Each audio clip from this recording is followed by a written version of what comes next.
Voy a pedirles una primera impresión, por favor, con relación a este clima electoral que estamos viviendo. Cada día ocurren novedades, ocurren cosas, se dicen cosas. Por favor, les voy a dar un minuto a cada uno de ustedes. 1 minuto 30 me están indicando en producción. Franklin.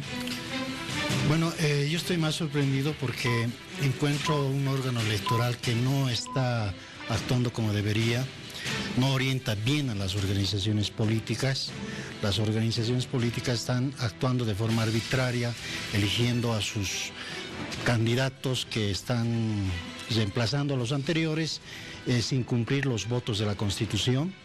Es más, yo me atrevería a decir de que esta elección tal vez va a ser una de las más nefastas con relación a lo que manda la Constitución Política del Estado desde las primarias.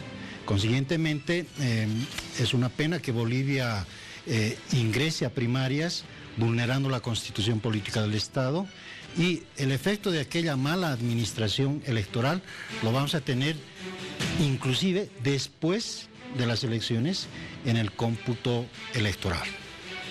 Gracias por tus palabras. Él señala que la organización electoral no está aclarando, no está orientando bien a las organizaciones políticas, que no están respetando los votos de la Constitución Política, y considera que esta va a ser la elección más nefasta de toda la historia.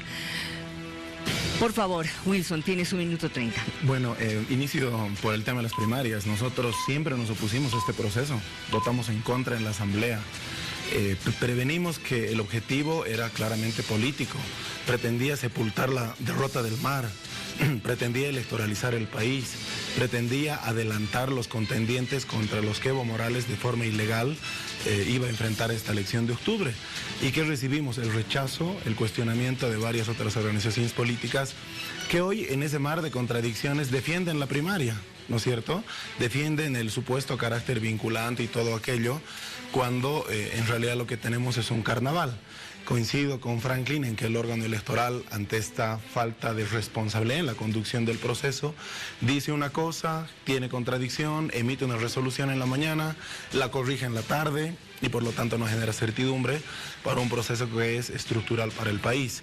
Hemos insistido también en modificar la forma de elección de los vocales, porque hemos expresado nuestro desacuerdo con su forma de administrar los procesos electorales, la administración del órgano electoral, y hemos pedido su renuncia. ¿Cuál es la respuesta que hemos recibido? La participación tenue en algunas regiones y en otras más fuertes de entidades cívicas, y finalmente el gobierno con sus 2/3 ha impuesto llevar al país a una elección en la que se gastan millones y millones de bolivianos en octubre. Gracias, Wilson. Dice, nos hemos opuesto a este proceso de las primarias, pero hemos recibido el rechazo y el cuestionamiento de otras organizaciones políticas, y coincide con Franklin en lo que estaba señalando en torno al organismo electoral. Pablo, en Santa Cruz tienes 1 minuto 30.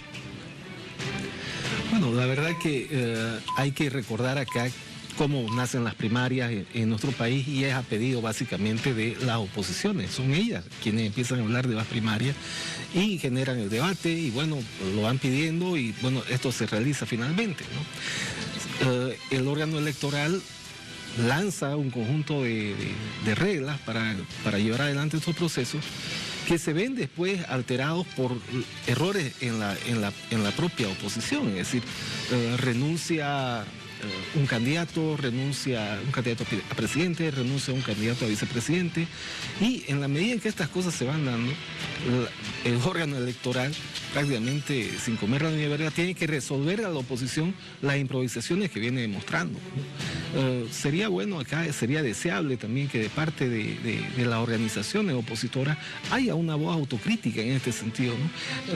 Son sus errores, sus contradicciones, lo que están llevando a que el Tribunal Electoral tenga que dar respuesta a estos imprevistos. ¿Qué dices tú, Franklin? A mí me parece que las organizaciones políticas, tanto del oficialismo, de la oposición, y peor aún, el órgano electoral, no han leído la Constitución Política del Estado. No se trata de que se impuso las primarias. Lógicamente el desarrollo normativo vino muy tarde, porque las primarias ya están en la Constitución Política del Estado. Si me permites, puedo leer. Por favor, adelante. Artículo 210.2 romano. Dice, la elección interna de los dirigentes y los dirigentas y de las candidatas y los candidatos de las agrupaciones ciudadanas y de los partidos políticos serán regulada y fiscalizada por el órgano electoral plurinacional que garantizará la igualdad de participación de hombres y mujeres. Es decir, que la Constitución desde el 2009, aunque no lo dice con el término, pero ya estableció primarias. ¿Qué quiere decir primarias? Primeramente, el partido político que quiere entrar en justas electorales, lo que tiene que hacer es democratizar su partido político, elegir democráticamente a sus dirigentes y también a sus candidatos a la presidencia, vicepresidencia, diputados, senadores, ¿no? Deben someterse a cláusula democrática, bajo la tuición del órgano electoral y fiscalización. No dice con financiamiento del Estado, por si acaso. Por eso yo repito, yo no sé por qué se han gastado dineros del Estado en las primarias cuando eso no está estipulado en la Constitución Política del Estado, porque el rol que le da la Constitución al órgano electoral es regular y fiscalizar nada más. Los partidos políticos, vuelvo a sostener varias veces, son partidos, hasta las primarias, partidos privados, pero que deben ser organizados democráticamente. El 2009 nos dice eso la Constitución. Entonces uno se pregunta y dice, ¿por qué las primarias recién se han lanzado? Lógicamente los pescó en curva a todos los partidos de la oposición porque ninguno estaba organizado, todos los partidos son caudillistas, consiguientemente ninguno cumplió con el voto de la democracia que establece el 210.2 humano de la Constitución Política del Estado. ¿De quién es la culpa? ¿De los partidos políticos? No.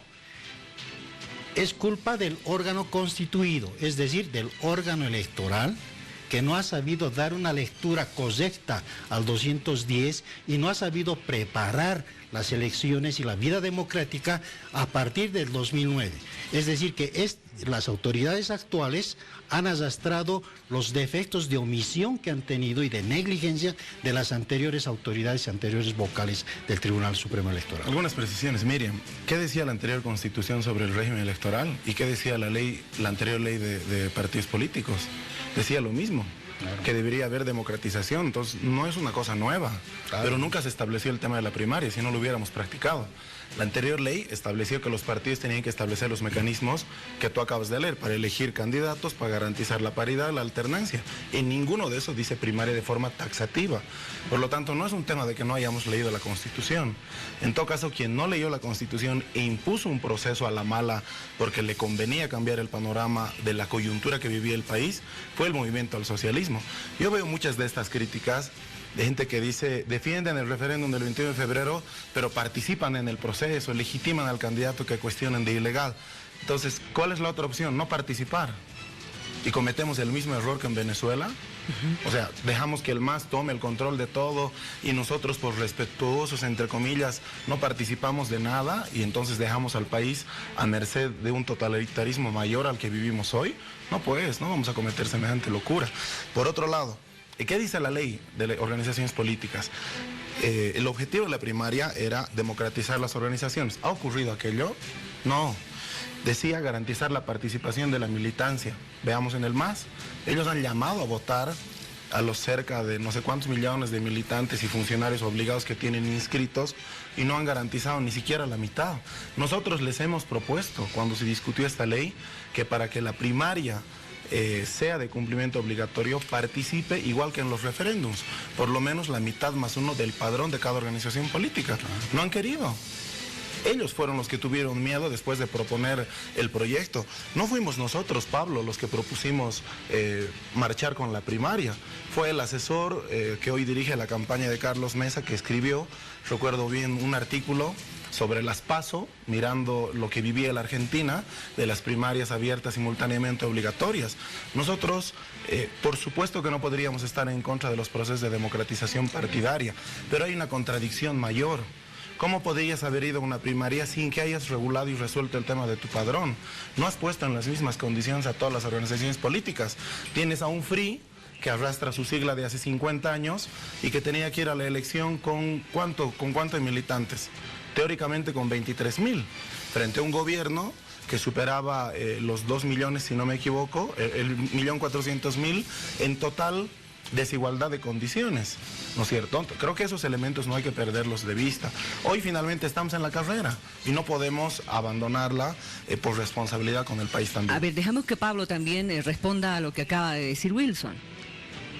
Coincido en buena medida con parte del diagnóstico tanto de Wilson como de Franklin, es decir, han dicho cosas que son evidentemente ciertas, es decir, las organizaciones políticas de la oposición históricamente no se prepararon para escenarios de democratización interna.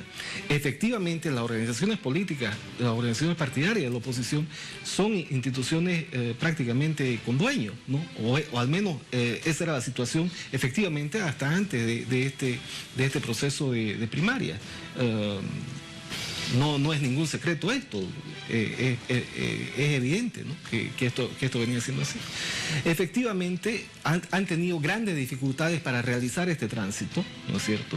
En estas condiciones, efectivamente, por sus características, el MAS llega mejor preparado, porque efectivamente es un partido organizado como movimiento social en realidad, ¿no? Con una estructura ahí que recupera, digamos, las bases mismas de formas de organización de la sociedad que se incorporan a la actividad política dentro del MAS. Esta es su característica, ¿no?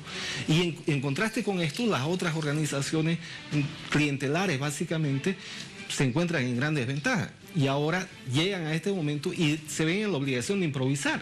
Y en la medida en que van improvisando y que sus improvisaciones van encontrando contradicciones y se topan con realidades como candidatos que renuncian, que de pronto sus mismos ex candidatos empiezan a hacer contracampaña contra quienes estaban ahí en su binomio.